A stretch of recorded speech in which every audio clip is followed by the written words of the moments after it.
So with Jamaica boasting a historically low unemployment rate of 4.2%, today we delve into the implications of this on inflation in the country. Joining this discussion via Zoom is economist Dr. Damien King. Dr. King, morning. Welcome to Smile. How are you, sir? I'm well. Thank you very much for having me. It's our pleasure, sir. Can you first tell me what drives whether inflation goes up or down? The simple and almost complete answer is that it's the excess of demand for goods and services in general over the available supply. The kind of one-liner you get from introductory textbooks is too much money chasing too few goods. Too much money chasing too. I'm trying to do the math here, Dr. King. I've never been good at it. I'm referencing a tweet you made that says Jamaica's historically low 4.2% unemployment rate.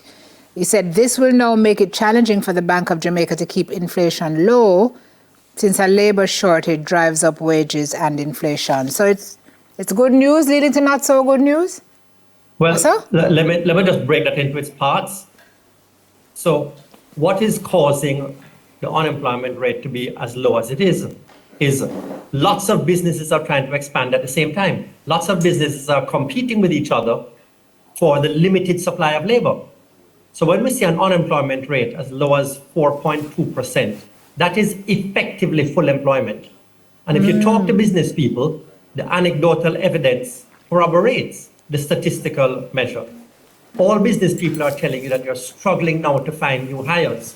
So they are basically hiring from each other.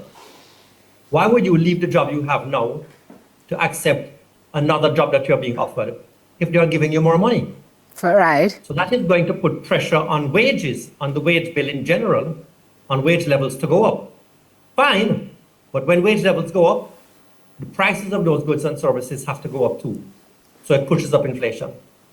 And the long-term consequences of inflation for a country are not good. The short-term consequences aren't good either, because it means that, the people who are least able to manage now have a problem trying to afford their supermarket bills. But the long-term consequences are even worse, because it compromises the ability of businesses and investors to plan for the future and to make investment decisions. Exactly what Sim just said. That sounds like something good, but in the same time, it sounds like it could be something not so good. I don't want to say bad, but it could be something not so good, right? It's a good problem to have and a bad problem to have.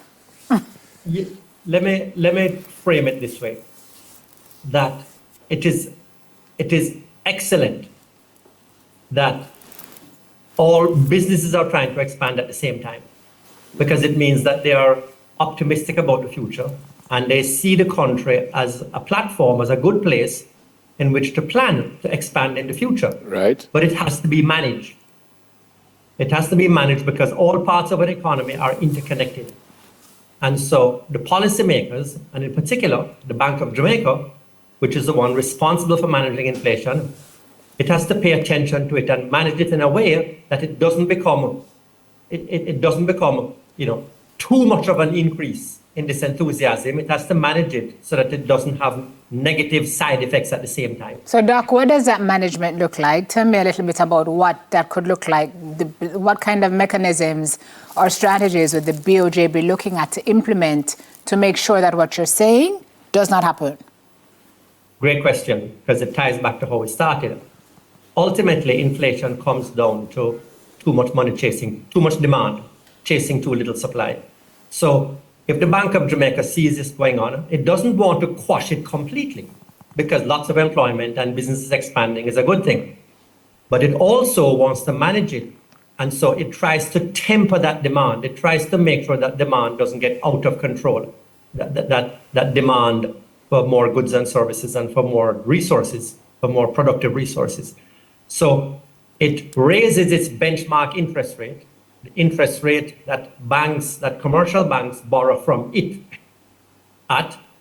And in doing so, then commercial banks also have to raise their own interest rates. And that discourages all these businesses that want to expand from borrowing to finance that expansion. And so it dampens that excess demand in the economy. And that's the connection between the two things, really. By dampening the excess demand, by tempering it, then it doesn't go out of control, and inflation doesn't get too high. It seems like what they call a catch-22 situation. You've already answered the question that Simona asked. Be very specific. Were you in charge of BOJ? Be very specific and tell me exactly what you would do. You know, the Bank of Jamaica uses modeling to put specific quantities to that trade-off I just explained. Yep. That trade-off between let us monitor and see how much excess demand there is in the economy, and therefore what we need to do to interest rates in the economy, to have all these businesses trying to expand, to constrain themselves just a bit. Now, I'm using imprecise words, but what they have is a model that guides them in how much excess demand there is, how soon do we need to raise interest rates, or do we need to keep interest rates where they are and not lower them? So essentially, I would pay attention to those specific quantities to know at the next policy rate review whether they're going to keep it where it is, they're going to raise it a notch, or they're going to lower it a notch. So let me ask you, Doc, because are you confident that we can manage the situation, that the BOJ can manage the situation? I mean, inflation, I think during COVID was double digits, right? Was it like 12% at its peak? And now it went up to around 10%. And then the BOJ intervened and we're now at what, 6-ish? We're now at 6-ish. But listen, you in this kind of situation, as with many situations in life, you don't want to be at an extreme.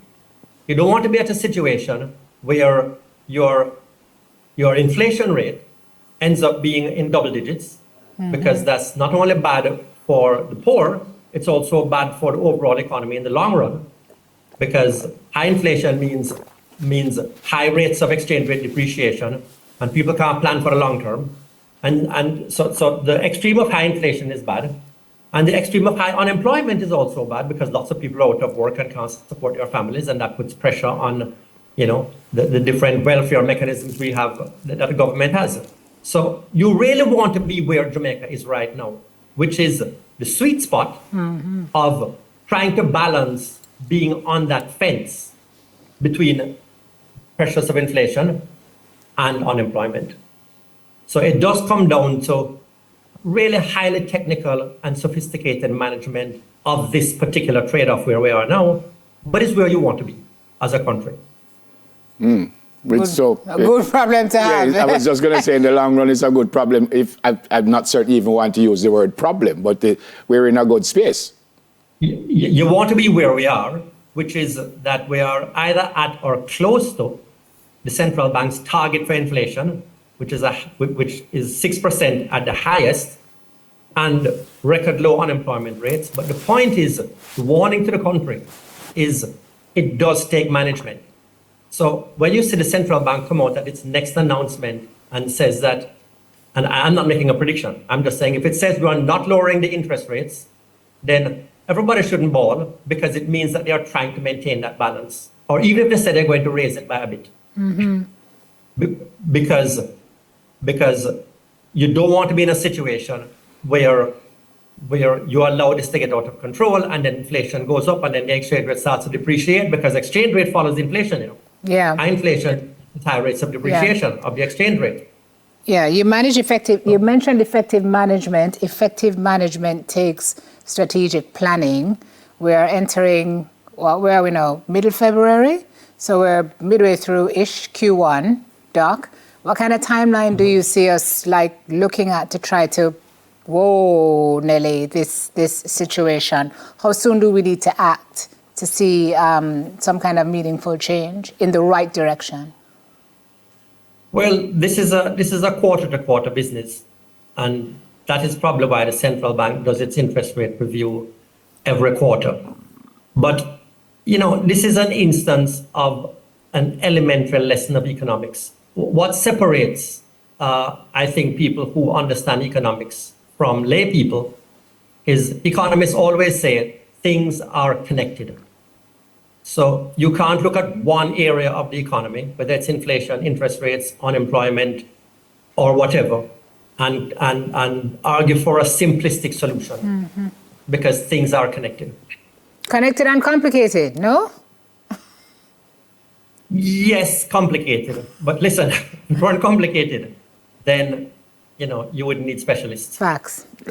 Good to see you, sir. Thanks for joining us. God bless you and your family. Always great to be here. Thanks, Simone. Thanks, Dr. Thanks, King. The economist, Dr. Damien King. Hey, okay, good problem to have. Management will fix it, is what he's saying. So that's an optimistic message for us to take away.